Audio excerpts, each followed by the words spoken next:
ہم تو اپنے سر سے لے کے پاؤں تک اللہ تعالیٰ کی نعمتوں میں ڈوبے ہوئے ہیں، بلکہ ہمیں ان نعمتوں کا استحضار بھی نہیں ہے کہ وہ نعمتیں کون کون سی ہیں۔ چنانچہ انسان جب کھانا کھاتا ہے تو اس کے جو فوڈ کا پائپ ہے اس کے اندر اللہ تعالیٰ نے ایک وال بنایا ہوا ہے، وہ ون وے وال ہے، یعنی جب غذا جاتی ہے تو وہ نیچے جانے دیتا ہے، اور اگر غذا باہر نکلنا چاہے تو وہ اس کو روک لیتا ہے۔ اس لیے ابھی ایک بندے نے کھانا کھایا اور ابھی وہ سر کے بل کھڑا ہو جائے تو اس کے منہ سے غذا واپس نہیں آتی، وہ والو اسے روک لیتا ہے۔ ہمیں احساس ہی نہیں کہ یہ اللہ تعالیٰ کی کتنی بڑی نعمت ہے۔ چنانچہ ہمارے تعلق والے دوست ڈاکٹر ہیں نیو یارک میں، ایک مرتبہ ہمارے ہاں مہمان آئے تو ہم نے ان کے لیے بستر بچھایا۔ وہ کہنے لگے کہ حضرت میں تو لیٹ کر سونے کی نعمت سے محروم ہوں۔ پوچھا وہ کیوں؟ کہنے لگے کہ وہ جو کھانے کی نالی کے اندر ایک وال ہوتا ہے وہ میرا وال لیک ہو چکا ہے، چنانچہ اگر میں لیٹ جاؤں تو میرے پیٹ کا جتنا بھی کھانا ہوتا ہے وہ منہ کے راستے باہر آتا ہے، لہذا میں لیٹ نہیں سکتا، مجھے ساری رات بیٹھ کے سونا ہے۔ چنانچہ ہم نے دیکھا کہ ساری رات وہ بندہ بیٹھا اور ایسے بیٹھے بیٹھے اوٹ لگا کر سویا۔ اس دن ہمیں محسوس ہوا کہ اے اللہ، لیٹ کر سو جانا بھی آپ کی کتنی بڑی نعمت ہے۔ ایک نوجوان کا ایکسیڈنٹ ہوا، اس کے آنکھ کے اوپر جو کور ہے وہ کٹ گیا، چنانچہ ایک آنکھ بالکل ننگی جیسے مچھلی کی آنکھ ہوتی ہے، زخم تو مندمل ہو گیا۔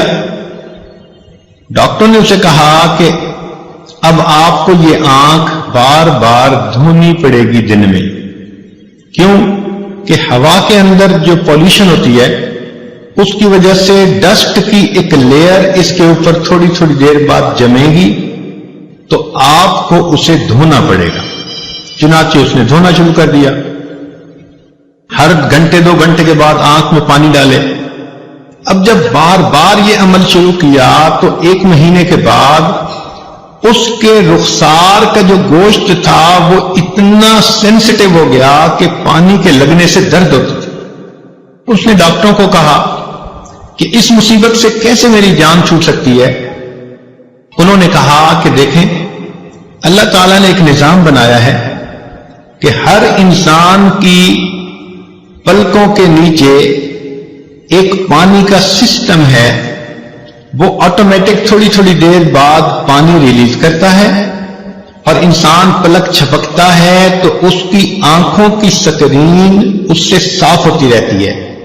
یوں سمجھیں کہ یہ ہماری آنکھوں کی ونڈ سکرین کا وائپر ہے اور وہ ہر وقت صاف ہوتی ہے تو ہمیں محسوس نہیں ہوتا۔ اب سوچئے، جب اس نعمت سے کوئی بندہ محروم ہوا تب اس کو احساس ہوا کہ پلک چھپکنا بھی اللہ رب العزت کی کتنی بڑی نعمت ہے۔ تو جب ہم اتنے ہی محتاج ہیں تو ہمیں چاہیے کہ ہم اپنی ان نعمتوں کو اللہ تعالیٰ سے مانگیں۔ اللہ تعالیٰ سے نعمتیں مانگنا اس عمل کو دعا کہتے ہیں، اور اس عاجز کو آج دعا مانگنے کے لیے ہی بلایا گیا ہے۔ تو دل میں خیال آیا کہ دعا سے متعلق ہی کیوں نہ چند باتیں کہہ دی جائیں۔ ممکن ہے کہ اگر یہ بات سامعین کے سمجھ میں آ گئی اور انہوں نے اللہ تعالیٰ سے صحیح انداز سے دعائیں مانگی تو یقیناً ان کا فائدہ ہو جائے گا۔